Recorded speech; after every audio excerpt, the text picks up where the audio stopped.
Unyaka ka-2020 uphazamise amacandelo aliqela kuquka nokusebenza kwenkundla zeli njengoko kuye kwabakho ukulibaziseka ekuxoxweni kwamanye amatyala.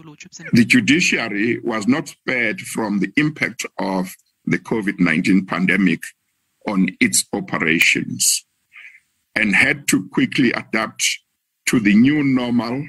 Le ntsholongwane iyalibazisa inkqubo yokuvala kwezikhewu kwizikhundla eziphezulu zenkundla zeli.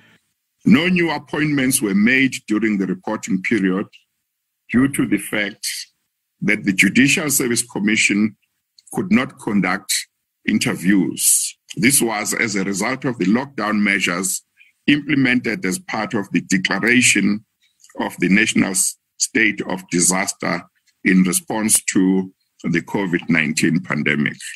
Kusenjalo lisephantsi inani labasetyhini abazijaji neemantyi kwinkundla zeli. At the end of the reporting period under review, the establishment for judges comprised 234 judges in active service. 44% of those judges are women. The number of magistrates in active service is 1,726, of which 49% are women.